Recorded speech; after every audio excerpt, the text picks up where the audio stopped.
السلام عليكم صاحب يال reer bani Israa'iil waxa ay ahaayeen ummad uu Ilaahay u soo diray nabiyo badan si ay u toosiyaan uguna hanuuniyaan jidka xaqa ah kadib markii uu Nabi Muuse calayhi salaatu wassalaam uu geeriyooday reer bani Israa'iil waxay ku dhaceen fidnooyin badan waxaana soo gaaray dhibaatooyin iyo cadaawad badan oo ay kala kulmeeyeen qolooyin kale oo Carab ah laakiin aan muslimiin ahayn waqtigaasi reer bani Israa'iil waxay u baahdeen hoggaan adag oo ka dulqaada dulmiga ku dhacay waxaana la sheegay in markaasi kadib dadkii reer bani Israa'iil ay u yimaadeen nabigoodii inkastoo nabigooda si toos ah aan loogu xusin Qur'aanka Kariimka waxayna ka dalbadeen in uu Ilaahay ugu baryo inuu u soo diro boqor hogaamiya oo hoggaansan si ay uga hortagaan cadawgooda oo ahaa Jaaluud iyo ciidamadiisa nabigii ay u tageen waxa uu Ilaahay ugu bariyay in uu u soo diro boqor hanuunka ku hogaamiya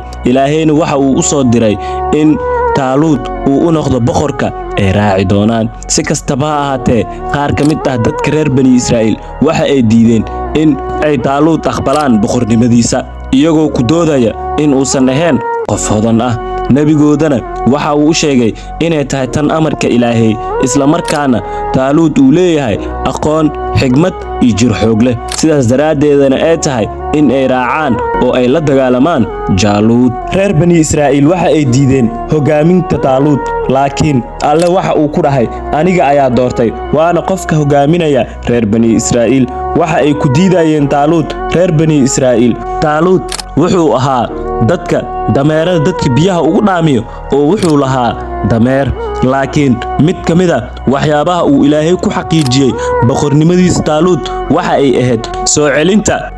tabuudkana waxa uu ahaa sanduuq barakeysan oo ay ku jiraan waxyaabo muqaddas ah sida saxanadii ay isticmaali jireen Nabi Muuse iyo Nabi Haaruun iyo waxyaabo kale oo ka soo haray reer bani Israa'iil markii ay ku jireen saxaraha sanduuqani astaan waxa uu u ahaa barako iyo guul dadka reer bani Israa'iil waxayna aamineen in uu leeyahay sanduuqani awood gaar ah oo ay kaga badbaadi karaan kagana hortagi karaan dhibaatooyinka ay la kulmaan taabuudka oo ah sanduuqani laga qaatay reer bani Israa'iil waxa ay lumiyeen kalsoonidooda sanduuqaasi dib ayaa loo soo celiyay waxaana loogu soo celiyay qaab mucjiso ahaan iyadoo ay malaa'igta keeneen waxaana ay ahayd calaamad muujinaysa xaqnimada Jaaluud markii taawuudka uu ka lumay oo laga qaatay waxa ka luntay kalsoonidii balse markii uu Jaaluud soo noqday uuna noqday boqor sanduuqaasi dib ayaa loogu soo celiyay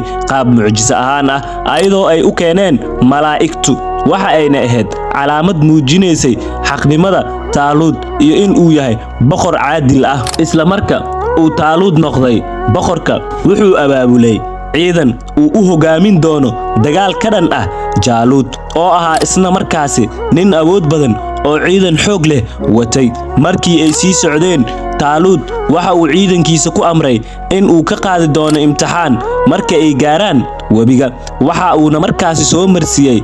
meel saxara ah oo kulul oo lahayn wax biyo ah kadib imtixaanku waxa uu ahaa in askarta biyo ay ka cabi karaan wabiga laakiin biyahaasi uusan ahayn biyo badan uu yahay wax yar oo kaliya askarti inta ugu badneed waa ay diideen amarkii oo waxa ay cabeen biyo badan waxa kaliya soo haray koox yar oo noqday mutatawiciin oo raacay hadalkii Jaaluud intii yar ee amarka qaadatay ayaa dagaalkii gashay kadib markii ay galeen dagaalka Jaaluud ayaa iska dhigay nin xoog weyn oo ciidan aan la celin karin wata kadib askartii Jaaluud waxa ay bilaabeen iyagoo tiro yar ah in ay la dagaalamaan iyaga oo kalsooni ku qaba alle iyo hogaamiyahooda Jaaluud Nabi Daawud calayhi salaam oo markaasi ahaa wiil da'yar ah ayaa ka mid ahaa askarta wuxuuna aaminsanaa in alle uu yahay midka awoodda leh uuna ku guuleysiin karo dagaalkaasi kadib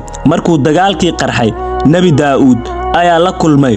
Jaaluud Nabi Daawud markaasi waxa uu ahaa nin khibrad leh goor horene soo bartay dagaalka iyo tuurista dhagaxyada isagoo isticmaalayay waraf waxa uu arkay in ay tahay midaani fursad uu ku muujin karo kartidiisa iyo kalsoonida uu ku qabo alle isagoo adeegsanaya dhagax. waxa uuna bilaabay Nabi Daa'uud in uu hal dhagax ku tuuro Jaaluud uuna kaga dhufto madaxa. halkaasi ayuu si degdeg ah ugu dhintay Jaaluud. ciidamadii Jaaluud waxa ay noqdeen kuwo carara oo laga adkaada, sidaas ayayna guusha ku raacday Taaluud iyo ciidankiisii. waxaana loo ictiraafay Nabi Daa'uud in uu yahay geesiga dagaalka. kadib markii la dilay Jaaluud, Nabi Daa'uud waxa uu noqday mid caan ka dhex ah bulshada reer Bani Israa'iil. Ilaahayna waxa uu ku manaystay markaasi xukun iyo xigmad. waxa uuna noqday nabi iyo boqor ka taliya bulshada reer Bani Israa'iil dhexdeeda.